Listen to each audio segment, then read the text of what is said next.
Bien-aimés dans le Seigneur, nous continuons notre enseignement sur l'ABC du combat spirituel. Exerce mes mains pour le combat. Que le Seigneur nous apprenne à nous battre. Parce que très souvent, nous ne savons pas nous battre. Nous devons apprendre à nous battre. Alors, aujourd'hui, nous sommes au 4e principe. Ne troque pas tes armes contre celles de l'ennemi. Ne prends pas les armes de l'ennemi. Ne te bats pas comme l'ennemi se bat contre toi. Bats-toi autrement. N'abandonne pas tes armes pour prendre celles de l'ennemi. Persévère dans l'usage, dans le recours à tes armes à toi. Les armes spirituelles, les armes qui viennent de Dieu. La Bible dit, Romains 12, 21, ne te laisse pas vaincre par le mal, mais sois vainqueur du mal par le bien. Souvent, c'est l'erreur que nous commettons dans le combat spirituel. Des gens peuvent se mettre à te calomnier. C'est un combat spirituel. Souvent, nous considérons que les calomnies sont un combat charnel. Non, c'est sur le plan spirituel. Parce que l'impact des calomnies, l'impact de la médisance sur ta vie est multidimensionnel. Ne s'arrête pas seulement au plan social. Ce que les gens disent de toi, ce qu'ils racontent de toi, peut toujours avoir, malgré l'opposition, malgré tout ce que tu peux faire, peut avoir toujours un impact sur toi. Tu vas te mettre, par exemple, à réagir. C'est de l'énergie que tu peux consacrer à autre chose. Mais tu vas te mettre à réagir. Tu peux devenir rancunier. Tu peux devenir maintenant aigri. Hein? Tout le temps, tu vas te mettre à pleurnicher, etc. Bon, donc, ce que les gens nous font a toujours un impact sur notre vie. Alors, un chrétien à qui on fait du mal ne rend pas le mal pour le mal. Ne rend pas l'injure pour l'injure. Il ne se bat pas calomnie contre calomnie, médisance contre médisance. Ils ont parlé en mal de moi, je vais parler en mal d'eux. Non, tu prends l'arme de l'ennemi. Tu utilises les armes de l'ennemi. Ah, il m'a injurié, je vais aussi l'injurier. Est-ce que Anne a fait ça? Anne, la future maman de Samuel, elle a fait ça? Non, elle n'a pas fait ça. Dans son combat contre Pénina, qui était en fait un combat spirituel, un combat contre le diable. Car Pénina, derrière Pénina, il y avait un démon blotti.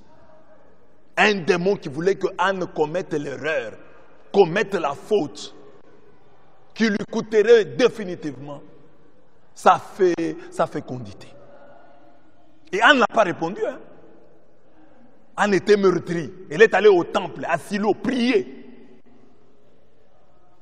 Et n'a pas, le texte ne dit pas, Anne a dit. Le texte ne dit pas. Oh, Anne a répondu à Pénina. Elle a dit, toi-même si tu as des enfants, tes enfants là valent quoi? Moi quand j'aurai les enfants, tu auras chaud. Anne n'a rien dit. La Bible dit, elle est allée parler au temple. Elle est allée parler au temple. Elle n'a pas utilisé les armes de l'ennemi. Injuriez et n'injuriez pas. Calomniez et ne calomniez pas. Elle est allée parler à Dieu. La même chose pour Joseph. Les frères de Joseph le vendent. Vous voyez Joseph parler? Joseph ne parle pas. Joseph ne leur promet rien. Nous les chrétiens d'aujourd'hui, dès qu'on commence à nous combattre, nous commençons à mettre des versets sur les réseaux sociaux. Vous me ferez la guerre, mais vous ne me vaincrez pas. Je suis le fils de la promesse. Est-ce que Joseph a parlé? Joseph a-t-il parlé? Il n'a pas parlé. Joseph s'est tué. On l'a vendu. On l'a mis dans un trou. On l'a sorti de là. Il n'a rien dit. On ne le voit pas dire, mes frères, vous êtes en train de me vendre. Vous verrez ce que Dieu fera. Rien. S'il a parlé, il a parlé à la fin. Il a parlé à la fin, quand l'histoire avait tourné en sa faveur. Il n'a pas utilisé les armes de l'ennemi. Mais nous, souvent, nous recourons aux armes de l'ennemi. On m'a attaqué, je contre-attaque. Pièce contre pièce. C'est notre système de jeu. Rancune contre rancune, rancœur contre rancœur, colère contre colère. Il ne me parle pas, je ne lui parle pas. Il ne me pardonne pas, je ne lui pardonne pas. Mais tu utilises quelle arme? Comment tu vas gagner cette guerre si tu utilises les armes de l'ennemi? Tu ne sauras pas, tu ne tiendras pas. David, dans son combat contre Goliath, on lui fait porter les armes de Saül. Il n'arrive pas à marcher. Il dit, ça, c'est pas moi. Ça, c'est pas moi. Moi, je ne peux pas utiliser ça. Que Goliath porte ça. Que Saül porte ça. Moi, je vais aller comme ça. Je vais prendre seulement mon lance-pierre ici. Et je vais utiliser les quelques pierres que j'ai. Et je vais gagner. Et il a gagné. Et il a écroulé Goliath. Voilà ce à quoi Dieu nous appelle. Ne troquons pas nos armes contre celles de l'ennemi. Utilisons nos armes à nous. Utilisons nos armes à nous. La Bible dit, parlant de Jésus-Christ, 1 Pierre 2, 20 à 25. Quelle gloire y a-t-il en effet à endurer des mauvais traitements lorsqu'on a péché? En revanche, si vous endurez la souffrance tout en faisant le bien, c'est une grâce devant Dieu. C'est à cela en effet que vous avez été appelés, parce que le Christ lui-même a souffert pour vous, vous laissant un exemple, afin que vous suiviez ses traces. Il n'a pas commis de péché. On n'a pas trouvé de ruse dans sa bouche. Ça, c'est le Christ en qui tu crois. Quand il était insulté, il ne rendait pas l'insulte. Quand il souffrait, il ne proférait pas de menaces. Voilà, nous souffrons avec menaces, nous souffrons. Vous faites ça, vous verrez, j'ai un Dieu fort, il s'élèvera le dernier, mon Rédempteur est vivant. Il s'élèvera le dernier. Dites ça à Dieu. Confessez votre foi. Dites ça à vos amis. Parce que Job le disait à ses amis. Ses amis qui commençaient à le décourager, leur a dit non, mon Rédempteur est vivant. Il n'a pas dit ça à ses ennemis, à ceux qui se moquaient de lui. Il a dit ça à ses amis, qui lui disaient que bon, sa souffrance venait de Dieu. Mais nous, c'est à nos ennemis. Sur les réseaux sociaux, tu as vécu avec un homme, ça n'a pas marché. Et maintenant, tu vas sur les réseaux sociaux, tu écris. Je ne regrette pas les gens avec qui j'ai passé le temps, mais je regrette les temps que j'ai passé avec certains gens. Ça vient faire quoi? Les chrétiens ne se battent pas comme ça. Les chrétiens ne se battent pas. Tu te bats mal. Et c'est ainsi que tu perds des combats de ta vie. Garde silence. Vous connaissez ce verset, non? Exode 14, 14. Gardez silence, l'Éternel combattra pour vous. Gardez silence. On dit, il ne proférait pas de menaces, mais il s'en remettait comme Anne, comme David. Il s'en remettait comme Joseph à celui qui juge justement. Il a lui-même porté nos péchés en son corps sur le bois, afin que, mort au péché, nous vivions pour la justice. Et c'est par ces meurtrissures que vous avez été guéris. Ça, c'est le Seigneur Jésus. Nous sommes les disciples de Jésus-Christ et nous devons avoir honte quand nous regardons dans la Bible. Nous voyons un homme de l'Ancien Testament qui n'a pas lu l'histoire de Jésus-Christ, qui n'a pas médité les évangiles, qui n'a pas chanté « Christ est mort pour moi sur la croix ». Nous voyons David combattu par un roi impuissant, le roi Saül. Il lui en voulait à mort. Il voulait lui faire du mal. Mais Dieu gardait David. Mais Dieu préservait David. Le combat va se poursuivre. Saül va multiplier des actions contre David. David va commencer à fuir. Et Saül va commencer à le poursuivre. Et David fuira. Alors qu'il était fort, alors qu'il était loin, Dieu lui avait déjà dit, tu deviendras roi à la place de Saül. Il pouvait injurer Saül. Il pouvait lui manquer du respect. Mais David ne l'a jamais fait. Au contraire, quand Saül est mort, David a pleuré.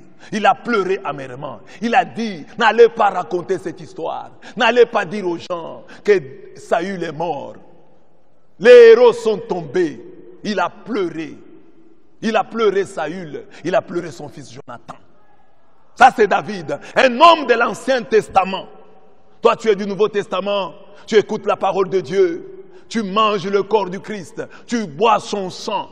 Mais tu es rempli de haine, tu es rempli de rancune, tu es rempli de rancœur. Pour le mal qui t'a été fait, il y a des années, tu as gardé rancune jusqu'à aujourd'hui. Il n'y a pas longtemps, tu as rencontré la personne qui t'a fait du mal, alors qu'elle n'a pas réussi. Parce que Dieu t'a gardé, Dieu t'a préservé. Mais toi, tu as gardé rancune contre cette personne qui t'a combattu et Dieu t'a préservé. La rancune, la rancœur est une des preuves qui montre que tu as échoué, que tu vas échouer. Parce que les gagnants, les champions de Dieu ne gardent pas rancune. Ils savent que Dieu est de leur côté. Ils savent qu'ils vont gagner. Pourquoi ils gardent la rancune? Parce qu'ils savent que toutes choses, Dieu fait concourir toutes choses à leur bien. Si quelqu'un me fait du mal aujourd'hui, Dieu va tourner ça en ma faveur. Je suis Joseph, vendez-moi. Vendez-moi, je serai vice-roi d'Égypte. C'est ça avec la foi d'un chrétien. David, poursuivi par Saül, aura l'occasion, à 2 reprises, l'occasion de se venger. David ne le fera pas. La première fois, c'est en 1 Samuel 24, 9 à 23, à la grotte d'En-Gedi. David est là. Et il est caché dans la grotte. Et Saül le roi est en train de le pourchasser. Regardez quelle coïncidence. Saül entre dans la grotte où était David. Il vient se soulager là-bas. Il est à la merci de David. David peut le tuer. Mais David ne le tue pas. Il se soulage, il quitte la grotte. Quand il a quitté la grotte, David lui parle. Lui dit, tu étais là, je pouvais te faire du mal, mais j'ai eu peur de l'onction. J'ai respecté l'onction que tu as, l'onction que j'ai. Il avait aussi l'onction. On lui avait dit que c'est toi qui vas devenir roi après celui-ci.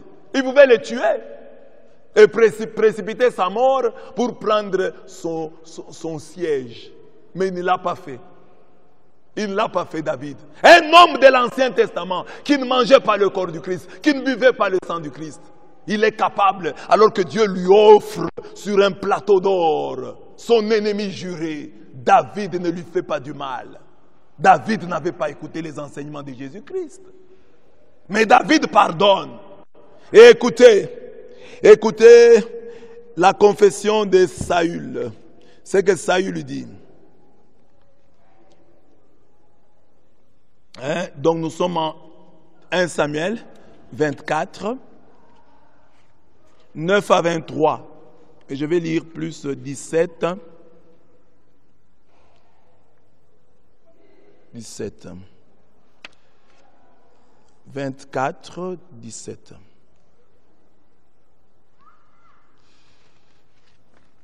Lorsque David eut achevé de dire cela à Saül, Saül dit, est-ce bien ta voix, mon fils David? Et Saül s'est mis à sangloter, puis il dit à David, tu es plus juste que moi, car tu m'as fait du bien, alors que moi, je t'ai fait du mal. C'est ça la victoire d'un chrétien. La victoire d'un chrétien, ce n'est pas que ton ennemi le reste à perpétuité. La victoire d'un chrétien, c'est que ton ennemi devienne, même pour quelques heures, même pour quelques minutes, ton ami. que ton adversaire devienne ton partenaire, même pour quelques instants. Il continue, dit, tu es plus juste que moi, car tu m'as fait du bien, alors que moi je t'ai fait du mal. Tu as montré aujourd'hui que tu agissais avec bonté envers moi. Le Seigneur m'avait livré à toi et tu ne m'as pas tué. Si quelqu'un trouve son ennemi, le laisse-t-il poursuivre tranquillement son chemin? Que le Seigneur te récompense. Saül commence à bénir David. Que le Seigneur te récompense pour ce que tu m'as fait en ces jours. Écoutez, maintenant, il va confesser la victoire de David. Qu'est-ce qu'il dit? Maintenant, je le sais, tu deviendras roi. Et dans ta main, la royauté d'Israël tiendra. Il dit, avec ce que tu as fait, tu as un cœur de roi, tu deviendras roi. Ça, c'est l'ennemi juré de David, qui lui en voulait à mort. Le roi Saül confesse que David deviendra roi et que la royauté restera dans sa main. Il ajoute, jure-moi maintenant, il demande des assurances. Ne m'envoie pas à la CPI, mais jure-moi maintenant par le Seigneur que tu ne retrancheras pas ma descendance après moi et que tu ne feras pas disparaître mon nom de ma famille. David le jura à Saül. Il prête même serment. Il pouvait le tuer. Puis Saül s'en alla chez lui et David et ses hommes remontèrent à la forteresse. Là, c'est une première fois. Mais comme Saül était animé de mauvaise foi, malgré cette confession, il va encore continuer à poursuivre David, à vouloir le tuer. C'était plus fort que lui. C'est ça, parfois, nous commettons l'erreur. Je vais le dire en parlant d'autres points, d'autres principes du combat spirituel. Nous sommes parfois naïfs, nous pensons qu'en faisant du bien aux gens, ils vont changer. Les gens qui sont mauvais, quand vous leur faites du bien, ils deviennent encore pires. Regardez à la Sainte Seine, à la dernière scène de Jésus, au dernier repas. Jésus donne à Judas le pain. La Bible dit, quand Judas prit le pain et qu'il le mangea, le diable entra en lui. Il y a des gens comme ça. Il vient te demander l'argent. Et toi, tu te dis, je vais lui donner pour qu'il puisse m'aimer.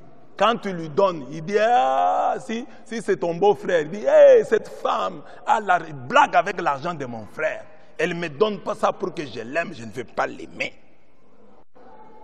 Fais le bien parce que c'est le bien. Ne fais pas le bien pour te faire aimer, pour te faire apprécier. Si ton ennemi te hait, même si tu lui donnes le monde, même si tu lui donnes la lune, il n'acceptera pas. Il n'acceptera pas. Il prendra, mais à côté il dira, tu n'as rien donné, tu lui as donné des miettes. Le cœur de l'homme est tortueux. Le cœur de l'homme est méchant. Difficile de le connaître, de le maîtriser. Donc, David pardonne. On pense que cela va convertir Saül. Bon, il s'est converti pour un petit moment. C'est quand je dis la victoire d'un chrétien, c'est ça. Que ton ennemi, même pendant quelques instants, devienne ton ami. Que ton ennemi, même pendant quelques instants, puisse te bénir. Que ton ennemi, même pendant quelques instants, ton adversaire, devienne ton partenaire.